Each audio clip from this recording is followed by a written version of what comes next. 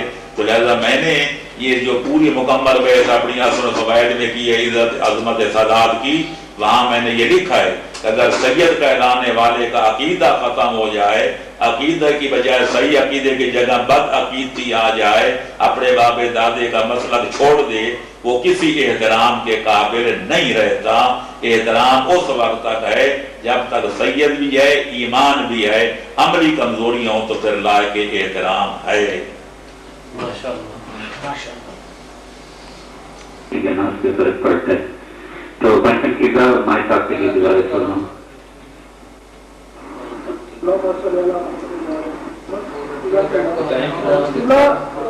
وہی علی کلیلہ پہ سوال تھا میرا، میں نے پوچھا تھا کیا اذان یا اقامت میں آپ علی کلیلہ کرتے ہیں؟ بسم اللہ الرحمن الرحیم۔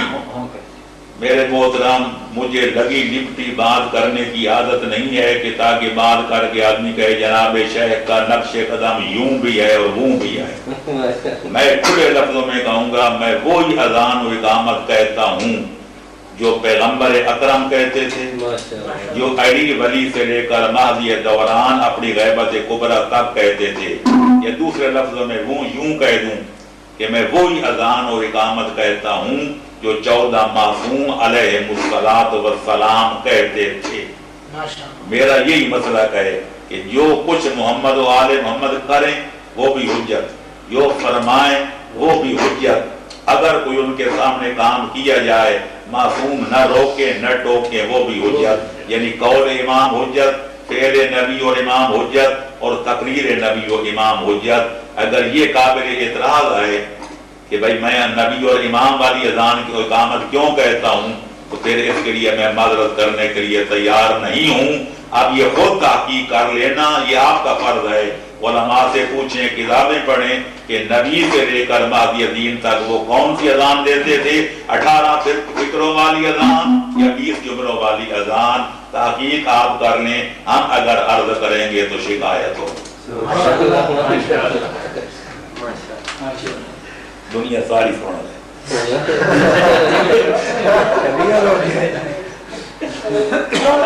تو یہ تھا کہ ہمارے بھی باقی مستقین اکرام ہیں یا پچھلے کئی سال سے جو مستقین اکرام ہمارے یہاں بہت بڑے بڑے کام ہیں، تو کیا ان میں سے بھی کوئی ایسا مستقل گزرا ہے کہ جو علی مسجد اذان اور اقامت میں نہ کرتا ہو، تو آپ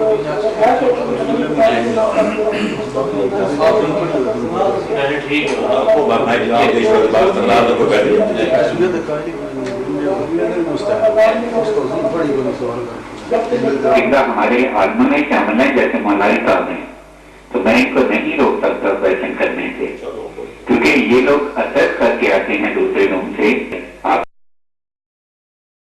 سے نا، تو جب تک ان کا کویشچن ختم نہیں ہوتا میں کسی اور کو جو ہے نا مائک پہ نہیں ڈال سکتا۔ جب تک وہ مجھے کہہ دیں گے کہ جو ہے نا میرا اب جو ہے نا مائک ختم، مجھے جو ہے نا نہیں کویشچن کرنا ہے، تو پھر میں دوسرے آدمی کو جو ہے نا الاؤ کروں گا۔ تو یہ جو ہے نا پنجن کی کا آپ اپنا کویشچن جو ہے نا پلیز کر دیں، تو جو ہے نا اس کے بعد جو ہے نا یہ لاسٹ کویشچن ہوگا۔ پنجن کی کا میں مائک آپ کے لیے چھوڑ رہا ہوں، اور قبلہ یہ لاسٹ کویشچن ہے آپ آنسر کر دیں، اس کے بعد جناب علی آئیں گے مائک پہ۔ اور قبلہ یہ لاسٹ کویشچن ہے آپ آنسر کر دیں، اس کے بعد جناب علی آئیں گے مائک پہ۔ نہیں بھائی کوئی بات نہیں، دیکھیں وہ قبلہ اچھی طور چاہیے تو مجھے کہ میں بات کروں، اچھی قدر کوئی بات نہیں ہے، میں بہت احترام کرتا ہوں عثمان کا، اور یہ ہمارے کا وہ میں شامل ہو جائے گے۔ قبلہ بہت معلوم کے ساتھ اگر آپ کی طبیعت کے اوپر کوئی معلومات دینا دلی کرے، کبھی بھی کوئی بحث کا کوئی قصہ نہیں ہے، بہت ساری باتیں جو ہے مولا علی کا اعلان فرمایا، وہاں پہ کہتے ہیں کہ بلال حبشی نے یہ اذان دی، اور پہلی دفعہ انہوں نے یہ کہا اشہد ان امیر المومنین۔ کیا یہ بات ٹھیک ہے یا غلط ہے؟ بہت شکریہ۔ بسم اللہ الرحمن الرحیم۔ کاش کہ یہ بات اس طرح ہوتی کہ اگر بلال جو پیغمبر اکرم کے مؤذن تھے اگر وہ یہ کہتے تو پھر علماء کو کیا پڑی تھی کہتے یہ فکر جزو اذان نہیں ہے. میرے محترم ہمارے مذہب کی کتابیں بحمدللہ ہزاروں کی تعداد میں ہیں لیکن جو سب سے بڑی مستند کتابیں ہیں وہ ہماری 4 ہیں. اصول و فروع کافی، من لا یحضر الفقیہ، استبصار فی مختلف من الاخبار، تہذیب الاحکام. پہلی کتاب شیخ کلینی آل اللہ مقامہ کی تعریف ہے. دوسری کتاب حضرت شیخ صدوق علیہ رحمہ کی تصریف تعریف ہے. اور تیسری اور چوتھی علامہ شیخ طوسی شیخ الطیفہ کی تعریفات ہیں. ان میں وہ اذان لکھی ہوئی ہے جو جبریل لائے تھے، جو پیغمبر اکرم نے پھر مولا امیر کو وہ بتائی تھی. مولا امیر نے بلا کر بلال حبشی کو سکھائی تھی اور بلال حبشی نے کم و بیش 23 برس پیغمبر اکرم کی بارگاہ میں وہ اذان کہی تھی. وہ 18 جملوں والی تھی معذرت کے ساتھ. تو وہ یہی تھا کہ 4 دفعہ اللہ اکبر، 2 دفعہ شہادت توحید، 2 دفعہ شہادت رسالت، پھر حی علی الصلاۃ حی علی الفلاح. وہی جو علماء 18 جملے لکھتے ہیں اور پھر فرماتے ہیں اگر تبرکاً یہ جملہ کہا جائے تو کوئی حرج نہیں. لہذا یہ بالکل بات غلط ہے. جناب بلال کا یہ فکرہ کہنا آج تک نہ میں نے کہیں پڑھا ہے نہ کہیں سنا ہے. اگر کوئی آدمی مجھے یہ حوالہ دے دے میں اس کا شکریہ ادا کروں گا اور اس کو کچھ پیش بھی کروں گا.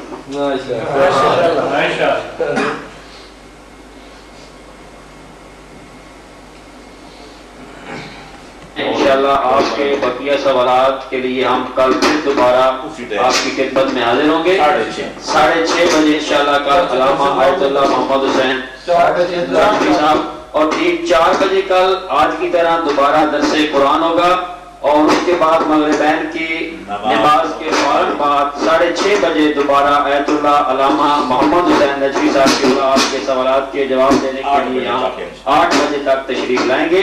آپ چونکہ 8 بج چکے ہیں آج کے لیے ہم اتنا ہی وقت ہم نے لیا تھا. ہم معذرت خواہ ہیں، آپ سے ہم اجازت چاہتے ہیں. خدا حافظ. اللہ آپ کا حافظ. یا قاضی الحاجات اقض حوائج جمیع المؤمنین ولا سیما الحاضرین منهم والملتمسین وخصوصا المنتظمین اللہم صلی علی محمد وعلی محمد. بہت بہت مہربانی، شکریہ. مولا پنسن صاحب آپ کو اپنی امان میں رکھیں، سلامت رہیں، آپ کی توفیق کرتے ہیں اللہ کا. مومنین ہماری یہ کوشش ہے کہ ہم سب علماء کو جو ہے اہل حق کی جنت ترجمانی کر رہے ہیں، ان کو یہاں دیکھیں اور ایک صاف اور ستھرے ماحول میں سب لوگوں کو موقع دیں کہ وہ کچھ نہ کچھ یہاں سے سیکھیں.